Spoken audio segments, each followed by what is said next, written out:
Halo teman-teman, senang sekali bisa bertemu di sini. Mari berkenalan dulu ya, karena ini episode pertama dari podcast Urip Lentur.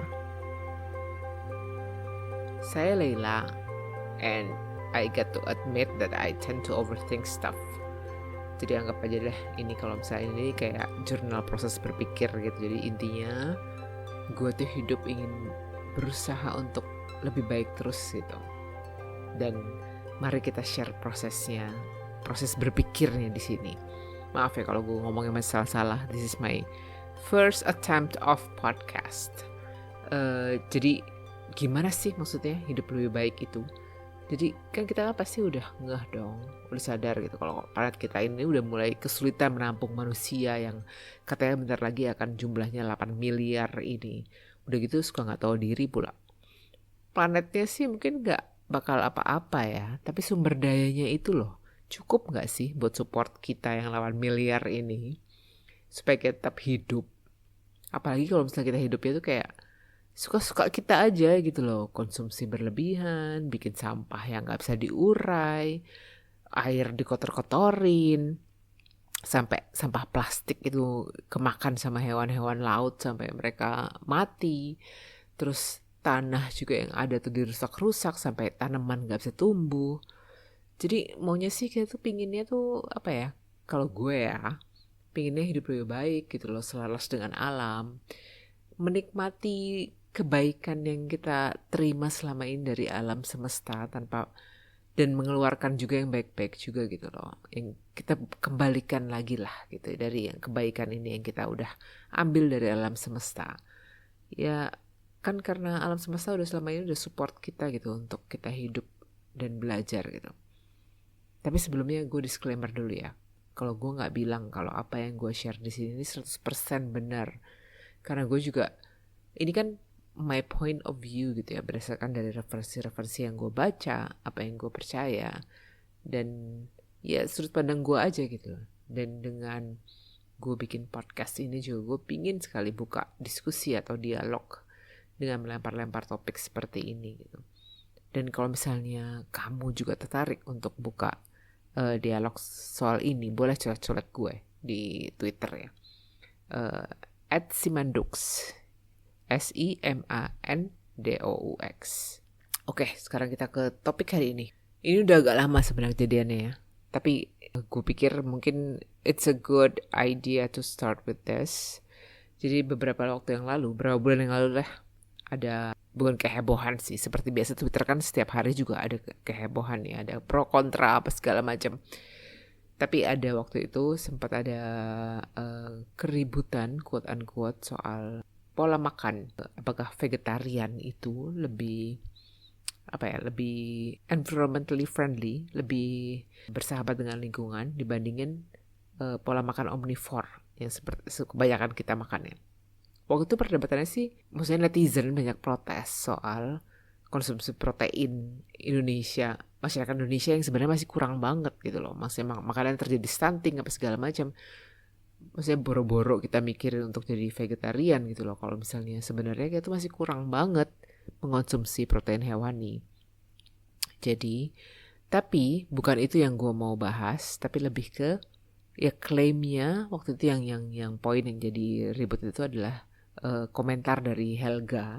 Helga tuh co-founder dari Burgerins. Burgerins restoran vegetarian gitu. Which the restaurant itself I love. I mean I like. I eat there quite plenty of times and it's quite good.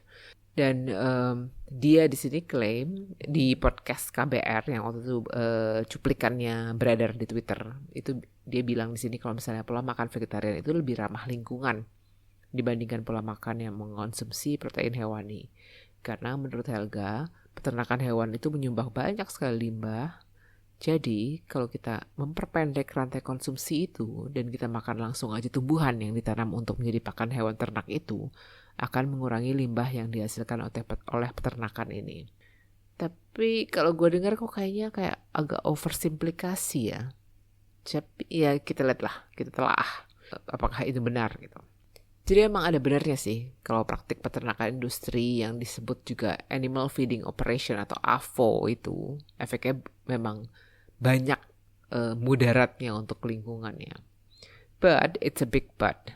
Yang gue tahu memang mayoritas praktik seperti ini itu tuh ada di negara-negara industri ya, misalnya yang seperti Amerika Serikat, Australia, dan mungkin juga New Zealand. Gue nggak tahu, kalau gue belum terlalu banyak referensi soal New Zealand. Buruk buat lingkungannya di bagian mana sih? Jadi kalau di peternakan industri ini atau AVO ini, hewan yang diternakan ini benar-benar difokuskan untuk diambil dagingnya saja.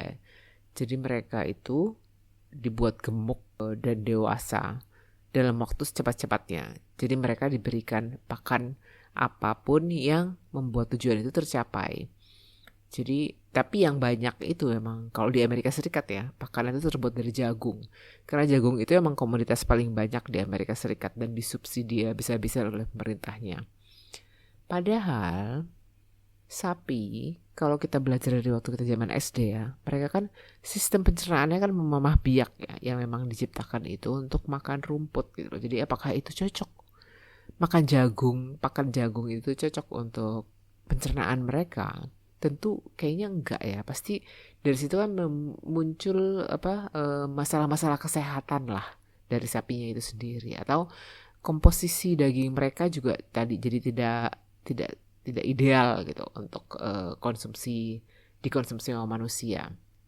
Selain itu, hewan-hewan ini ya karena rata-rata kan jumlahnya banyak sekali kalau di industri itu, sementara lahannya yang mereka punya itu tidak segitu gedenya juga gitu loh, nggak besar. Jadi mereka tuh biasanya dikurung dan nggak boleh roaming atau jalan-jalan kemana-mana. Jadi mereka di satu tempat gitu. Jadi mereka buang air di situ. Terus nggak jarang juga mereka makan di situ. Jadi mereka tuh kayak bercampur dengan kotoran mereka sendiri sehingga membuat mereka mudah terkena penyakit. Nah begitu mereka terkena penyakit tentunya harus diobatin dong. Dan obat yang digunakan itu adalah antibiotik. Jadi ya gitu deh. Jadi kayak kalau misalnya intinya kita makan daging sapi yang terkena antibiotik, percuma dong kalau misalnya kita dengan sadar kita mau menghindari antibiotik yang berlebihan gitu, ternyata yang kita makan tuh mengandung antibiotik, ya nggak sih? Boro-boro hewan yang kita makan tuh sehat dan bahagia.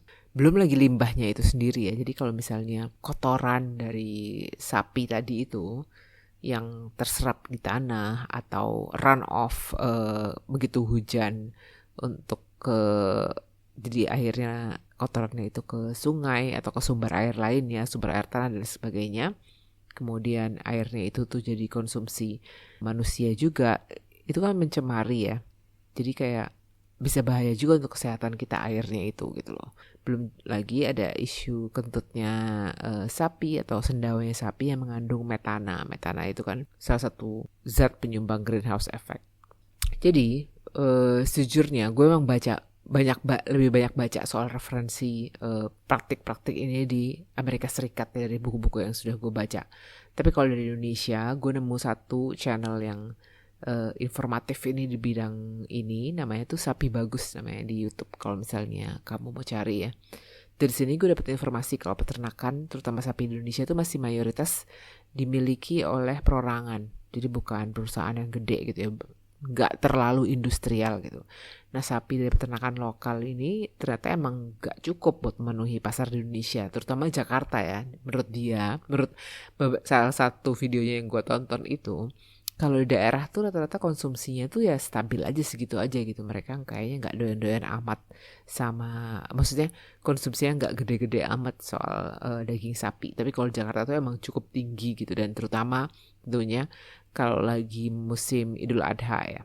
Jadi sapi-sapi dari peternakan lokal ini karena jumlahnya juga nggak gede dan rata-rata dimiliki oleh individu, itu nggak cukup untuk memenuhi pasar Indonesia. Karena itu Indonesia itu udah 30 tahun impor daging sapi dari Australia. Dan kalau misalnya kayak kita tuh kayak nggak punya, pemerintah Indonesia tuh kayak nggak punya apa ya, we don't have the position to negotiate gitu sama pemerintah Australia. Mereka seenak-enaknya aja tuh ngatur-ngatur harganya apa segala macam. Jadi karena kadang-kadang peternak dari Indonesia ini suka mengeluh gitu karena harganya tiba-tiba ntar turun, harganya tiba-tiba ntar naik gitu kayak. Jadi itu kayak, dan sapi itu termasuk yang kalau misalnya gue inget-inget nih ya, pelajaran ekonomi dulu tuh adalah yang bisa dibilang pengeluaran yang elastis. Oh nggak elastis justru nggak elastis ya. Jadi kalau misalnya harganya lagi mahal, kita tuh bisa ya udah gue nggak usah beli daging sapi kalau gitu, gue makan ayam aja atau gue makan telur aja gitu. Jadi makanya orang Indonesia tuh cenderung begitu harga daging sapi mahal ya mereka nggak beli gitu loh. Mungkin mereka pilih protein yang lain gitu. Kalau misalnya harga lagi murah baru beli. Nah itu yang jadi masalah kenapa peternak sapi ini agak-agak jerit-jerit gitu, karena mereka ngerasa mereka diperlakukan dengan tidak begitu adil. Nah dari channel ini juga, dari channel Sapi Bagus ini, gue lihat kalau misalnya pakan yang diberikan oleh sapi-sapi peternakan lokal ini masih rumput segar atau rumput kering. Dan ada beberapa juga yang ditambah dengan suplemen-suplemen untuk mereka menggemukkan ini gitu. Dan ini cukup melegakan ya gitu. Tapi kalau misalnya sebagai konsumen, gue jujur aja ya, karena gue tinggalnya di urban, maksudnya di daerah perkotaan, gue cukup sering ke supermarket untuk membeli daging ini, dan untuk daging yang dijual tuh suka agak kurang gitu loh informasinya gitu. Ini daging impor apa daging lokal ya gitu. Kecuali ada beberapa misalnya kayak potongan-potongan yang khas ya, misalnya kayak steak, rib eye atau apalah itu, apa namanya, tenderloin atau sirloin. Oke, kadang-kadang suka ditulis ini nih US beef atau Australian beef atau New Zealand beef. Tapi kalau misalnya selain dari itu nyaris tidak ada informasi ini sumber dari mana, mereka makan apa, segala macam. Jadi begitu. Maaf, ini kalau kayaknya gue agak melenceng dikit ya. Intinya adalah tadi praktik peternakannya ya. Kalau misalnya di Indonesia sepertinya masih cukup ramah lingkungan, sementara yang kita tahu ada cukup banyak juga porsi impor yang kita nggak tahu nih praktiknya, sepertinya sih sesuai sama yang gue bilang tadi gitu loh. Kalau misalnya tidak menghasilkan limbah sih, ngarang deh, limbah yang cukup banyak dan buruk buat lingkungan. Nah kalau dengar cerita itu jadinya benar dong kalau kita jadi vegetarian aja. Nanti dulu bos. Nah kalau itu kan ceritanya soal peternakan industri nih, yang mana sebenarnya di Indonesia belum terlalu banyak praktiknya. Nah kita sekarang dengar dulu soal pertanian industri. Nggak bisa dibilang lesser evil juga ya. Dan bukan terus terang, yang gue lihat nih, yang gue perhatikan, justru praktik pertanian industri seperti ini udah banyak di Indonesia gitu loh. Tidak seperti peternakan industri itu gitu. Jadi kan karena sebagian besar pertanian industri kita kan pakai sistem monokultur. Sistem ini juga sangat harmful atau sangat mudarat ya buat tanah kita. Sekarang bayangin dulu deh di iklan-iklan TV yang kita sering lihat ya, kalau misalnya dibilang tanah Indonesia tanah subur dan gembur. Kalau misalnya di raup gitu warnanya gelap, terus ya pokoknya terus lembab gitu. Itu tuh yang emang bener itu kalau misalnya itu tanah subur. Nah sekarang kalau misalnya kita sedang kurang kerjaan nih, coba kita jalan deh ke hutan atau ke tempat yang kayak menyerupai hutan lah gitu, kayak pohonnya gede-gede, terus ada semaknya apa segala macam. Coba kita rombak tanahnya, mesti kita ambil nih tanahnya kira-kira satu pegangan gitu. Kira-kira kita bayangin aja sih, atau lihat kira-kira apa yang keluar dari tanah itu. Ada cacing, kadang-kadang ada kelabang, ada semut, ada kutu, dan masih banyak lagi. Pasti makanya kita suka geli ya kalau sama tanah tuh, karena banyak banget makhluk hidup di dalamnya gitu. Itu yang baru kasat mata ya. Bayangin aja berapa banyak bakteri dan mikroba yang ada di tanah seperti itu gitu, tanah hutan itu gitu loh. Sekarang bayangin kalau misalnya kita di pertanian monokultur itu yang udah pasti ada istilah kayak membalikan tanah atau membajak tanah atau apapun itu ya. Jadi kayak tanahnya itu dibalik gitu. Jadi bayangin semua kehidupan yang tadinya ada dalam tanah itu, seperti cacing lah, semut lah, atau kutu lah, itu terpapar matahari, hujan, akhirnya mati, tanahnya jadi kering. Terus karena kurang subur, karena nggak ada lagi kehidupan dalamnya, tambah pupuk kimia, NPK atau zat apapun yang dibilangnya kurang tanah. Lalu karena satu tanah yang luas tanami tumbuhan yang sama semua, jagung semua atau padi-padi semua, pasti ada hamanya dong. Dan kalau misalnya ada hamanya, satu hamanya itu bisa mengancam semua tanaman itu gitu loh, karena tanamannya sama semua. Jadi disemprot lah oleh insektisida atau herbisida kalau misalnya itu gulma atau yang hamanya itu berupa tanaman ya. Dan intinya itu kan racun semua ya. Nah kalau misalnya racun itu ketika hujan tentunya turun ke tanah. terus run off tanahnya itu akan ke sungai atau keserap di air. Itu kan limbah juga kan. Nah, itulah yang namanya petani industri. It's not better at all karena basically it's the same gitu loh. Dan itu justru yang banyak terjadi di Indonesia gitu. Makanya petani-petani Indonesia itu suka mengeluh karena misalnya kayak pupuk ataupun insektisida atau apapun yang harganya mahal karena mereka jadinya tidak balik modal karena mereka juga jualnya jadi tidak bisa, maksudnya kayak karena mereka menjual harga hasil pertanian itu atau komoditasnya pun tidak bisa dengan harga mahal gitu loh. Karena apa? Supply chain, yes, yang seperti kita, misalnya kita nih beli gini, bayangin ya, petani harus membeli insektisida, pupuk, herbisida, apalah itu, bibit, misalnya bibitnya harus membeli juga gitu loh, tidak bisa dari yang mereka tanam sendiri. Misalnya kita beli let's say wortel deh gitu, 1 kilo harganya 15.000. Itu kan udah sampai pasar ya. Menurut kamu petaninya dapat 15.000 per kilo? Tentu tidak kan. Jadi mereka kan kayak itu kan pasti udah dikurangin dengan middleman yang segitu banyaknya. Belum yang ngangkutnya misalnya dari kebunnya ke pasar atau dari petaninya ke pasar induk, pokoknya banyak, jalan itu masih panjang lah gitu. Ini sepertinya terjadi di Indonesia yang seperti itu kurang lebih ya. Gue perlu riset lebih ke lapangan sih. Maksudnya berapa tangan sebenarnya yang dilewati oleh hasil pertanian atau perkebunan dari petani sampai ke tangan kita sebagai konsumen. Dan ini kita nggak bicara tentang perusahaan perkebunan besar ya. Sepertinya cukup banyak tangan yang terlibat di sini sehingga petani sebenarnya nyaris nggak bisa ngambil keuntungan dari hasil panennya. Jadi kalau harga cabai misalnya sedang mahal, itu belum tentu selisih harganya yang mahal itu jadi keuntungan petani gitu loh. Ingat gak sih beberapa tahun yang lalu tuh ada kejadian harga tomat turun drastis sampai petani itu milih untuk buang aja hasil tomat, hasil panen mereka gitu loh, daripada jual dengan harga yang sangat murah. Ya karena ya hal-hal seperti itu terjadi gitu. Jadi kalau misalnya memang kamu pingin jadi vegetarian dengan alasan it's better for the environment atau itu akan lebih bersahabat dengan lingkungan, I think it's bullshit. Maksudnya jangan itu alasannya. Kalau misalnya itu soal kesehatan, monggo. Soal kepercayaan apalagi, oke gitu loh, sangat oke malahan. Tapi kalau misalnya enggak, gue pingin menyelamatkan bumi dengan jadi vegetarian, no, I don't think so. Maksudnya kayak don't delude yourself tuh, jangan ini. Just ini aja lah, jadi lebih cari tahu aja gitu loh soal ini gitu. Jadi sebagai rakyat jelata gimana dong kalau kita ingin makan yang nggak merusak body ya, pengen makan sehat tapi juga nggak merusak planet kita ini. Jadi kalau kata Dr. Mark Hyman, idolaku, dia juga kayaknya mengutip dari Nicole Hahnemann kalau nggak salah nih ya sumbernya. It's not the cow, it's the how.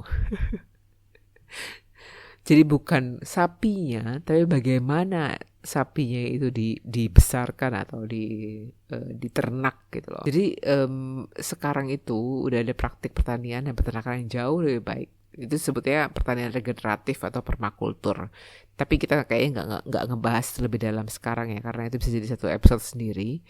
Jadi kesimpulannya, kalau misalnya kita cari jalan tercepat untuk sumber pangan yang baik dan sehat adalah kita memang mendingan kita cari deh petani kecil mandiri di sekitar kita, sebisa mungkin langsung beli dari mereka, dari sumbernya, dan tidak menggunakan kemasan-kemasan yang plastik yang atau kita tahu akan terbuang tanpa kita bisa bikin kompos gitu ya. Terus apalagi kalau misalnya kita tahu kalau misalnya dia tuh praktik pertaniannya tuh oke gitu, jadi maksudnya organik lah atau permakultur lebih baik gitu loh, cuman nggak pakai insektisida atau herbisida atau apa segala macam. Itu lebih baik kalau misalnya kita bisa langsung beli dari petani seperti itu. Atau lebih baik lagi kalau misalnya kita bisa menanam sendiri makanan kita. Gue tahu ada teman Twitter gue yang, maksudnya bukan teman Twitter tapi yang orang yang gue follow di Twitter, yang dia tuh yang ya ampun kayaknya emang green thumb banget ya, maksudnya tangannya dingin banget, kayak dia nanam apapun jadi gitu loh. Gue nggak tahu dia tinggal di mana, gue belum nanya, tapi kayak semua sayur-sayuran tanam itu jadi, sementara gue kayak susah banget gitu loh. Gue terus terang maksudnya kayak halaman rumah gue nggak begitu besar, tapi gue berusaha menanam apapun yang kayak kita makan. Misalnya kayak gue so far gue berhasil nanam kayak jahe, gue bisa nanam ubi, gue bisa nanam bunga telang, apa ya, apalagi ya, kelor, apa segalanya. Cuman mesti kayak sayur-sayuran terutama salada gitu tuh, itu gak pernah tumbuh di rumah gue. Daun mint gitu gak pernah tumbuh. Jadi gue penasaran aja gitu. Tapi sebisa mungkin kalau misalnya lu punya tanah, walaupun itu pot ya, tanam deh sesuatu gitu. Apakah itu bumbu, apakah itu cabai, apakah itu apa kayak gitu loh. Yang kira-kira lo bakal makan, tanam di rumah lo, itu akan lebih bagus lagi. Apalagi dengan lo mengolah tanahnya supaya lebih sehat ya. Cari aja referensi di YouTube, itu banyak kok referensi lokal yang cara terbaik nanam segala macam tanaman pangan. Of course, it's easier said than done. Terutama buat kita yang tinggal di daerah kota ini yang kayaknya tanah jadi mahal banget ya. Sementara kita menghindari beli makanan yang dibungkus plastik, kayak itu nyaris mustahil rasanya gitu loh. Mau itu daging kayak, mau itu sayur kayak, mau itu buah kayak. Nah, soal sampah plastik itu kayaknya emang harus dibahas di episode lain lagi. Jadi kayaknya udah ada 2 PR nih ya. Jadi pertanyaan juga sih, terutama kalau misalnya soal sampah plastik itu, apakah menyelamatkan lingkungan itu tanggung jawab kita pribadi, atau sebenarnya perlu ada perubahan sistem yang di sekitar kita nih. Karena toh yang buat wadah plastik bukan kita kan, dan kita nggak punya pilihan kalau misalnya kita mau konsumsi makanan itu. Maksudnya kayak misalnya kita mau sayur gitu, kita ada pilihan sayur yang nggak dibungkus plastik sama sayur yang dibungkus plastik. Kayaknya kalau kita belinya di satu sumber kayak nggak ada ya, ya udah gitu. Nah ini juga mungkin bisa jadi diskusi kita.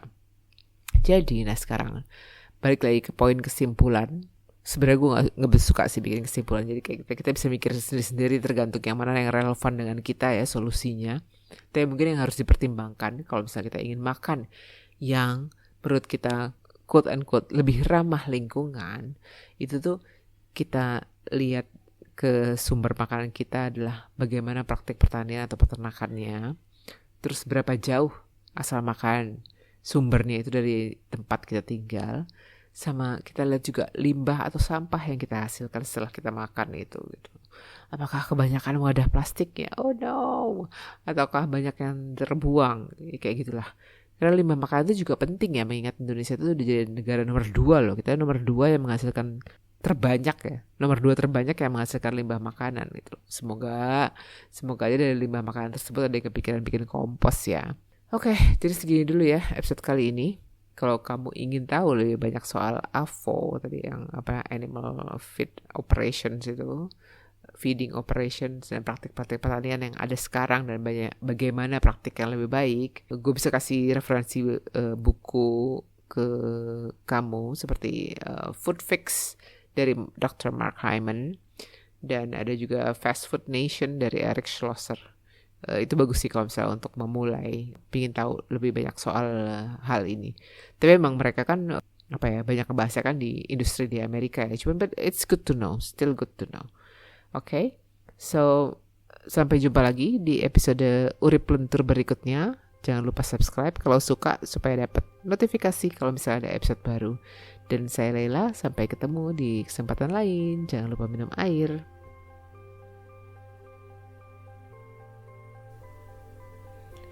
Urip Lentur Podcast diproduseri dan dituturkan oleh Leila. Judul Urip Lentur oleh Sony Ulung. Lagu oleh Denny Noviandirian.